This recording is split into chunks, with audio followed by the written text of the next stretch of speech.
www.DESIblitz.com.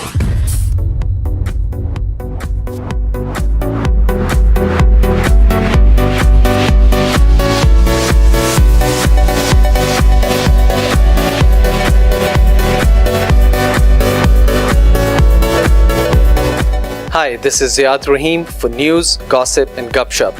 Check out DESIblitz.com.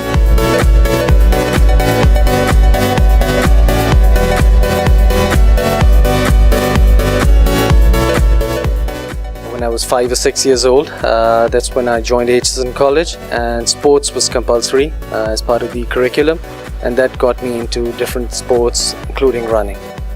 It was in 2003 in Canada that I did my first marathon, and I loved it so much that I thought, if I have the money and if I'm fit enough, I would go and run a marathon on all 7 continents.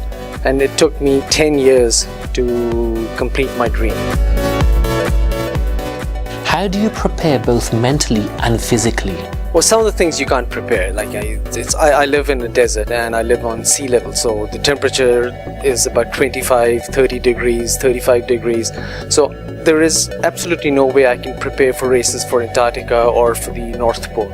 So, and that's where the mental part comes in. The physical part, yes, I train and I do marathons, at least 10 to 12 marathons a year. So it's prepared me to do these challenges. But there is no preparation for the different the change in temperatures. On race day, do you perform any superstitious rituals? I usually have my breakfast. That is a must. I check my iPod about 10 times whether it's working. I check my camera batteries. I check my GoPro camera. There are 3 or 4 different things that I do every morning just before the race.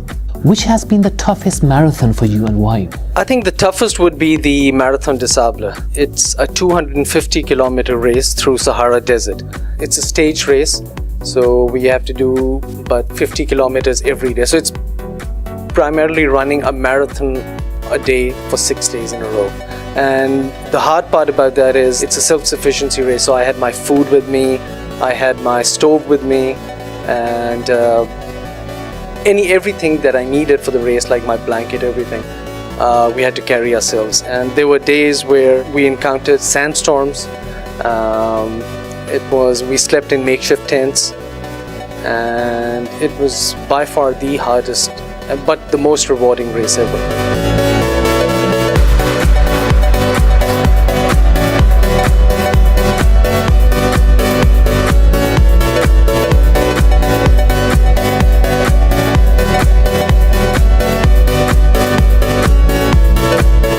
I'd love to run on the Great Wall of China. They have this race in May every year, and that's one of the places I'd love to go. Another place that I would be interested would be Machu Picchu on the Inca Trail in Peru. But the place where I actually want to go and run and arrange a marathon is the northern areas of Pakistan. I'd love to have a race starting from the K2 base camp and all the way down. I want to bring in a lot of foreign tourists to come to Pakistan, adventure runners, portray a positive image of my country, and portray the northern areas, which are absolutely beautiful. What does your typical day's diet consist of, and how strict are you with this? I would say I'm pretty strict with my diet. It depends how close I am to the marathon, because if the race is tomorrow, I would take a lot of carbohydrates just before the race, so basically pasta, spaghetti. But my normal day's diet is I try and eat about a meal every 3 hours, small portions, which are easy digestible. I try and avoid fatty foods, stuff like KFC or McDonald's. I don't eat those kind of foods, but it's mostly health foods, lots of vegetables, lean meat, that sort of diet. Approaching the finish line in a pretty decent time, quite happy. what happens is like when you're just doing running all the time, it gets a little monotonous and boring. So I complement it by taking part in other activities, which actually helps me in my marathon running. My 1 week training session basically is, say, I do 2 days of running, 2 days of squash, and 2 days of spinning. Squash, there's a lot of like lateral movement, there's a lot of like stopping, starting, so it helps me with my speed work. Similarly, when I do spinning, it also helps me with my speed work. So that helps me prepare for my marathons. With a grueling schedule most of the time, how do you balance running, work and family life? It is tough. My employers are very supportive. My wife is very supportive. My kids are very supportive. So what I do is I try and balance everything, work has to be done. I have to be attentive to my kids. A lot of times what I do is I put on a movie, I sit down with the kids. Instead of just sitting on the sofa, I usually bring my spinning bike and I spin for like 1 hour or 1.5 hours while the movie is going on. So I kind of like invent different ways of how to, train plus spend time with the family. All right.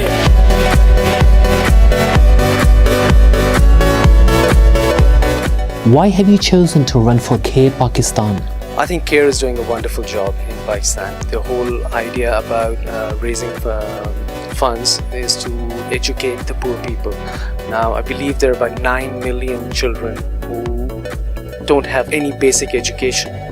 So what they do is they take over failed government schools and they educate people for free. Now this is a charity that's very close to my heart. I've got 2 young kids and we provide them the best education ever. But a lot of children, a lot of people that are there in Pakistan who don't have the money to send the kids to school. So what CARE is doing is absolutely unbelievable, and I think they're doing a very good cause. Finally, what advice would you give someone that wants to run a marathon but finds it a daunting prospect? First of all, it's never too late to run a marathon. There is no age criteria. Running is something that comes naturally to us. Ever since we were kids, we've been running, and we can run. Like you take the example of Fauja Singh. He's 100 years old and he's still running marathons. So my advice to whoever wants to run a marathon is start slowly, baby steps. Start off with a 5K, go on to 10K, and then a half marathon, and then a full marathon. It takes time. Like when I started running, I did my first 10K back in 2002, and it was the most painful 10K that I ever did. I had shin splints, I was breathing heavy, and 10K seemed so far away. And here I am 10 years later, I'm doing ultra marathons and running on various places in the world, like extreme, like North Pole and South Pole, and everything. So the bottom line is, anybody can do it. So my advice is just to take it slowly and work your way up, and you'll be able to do a marathon very, very soon.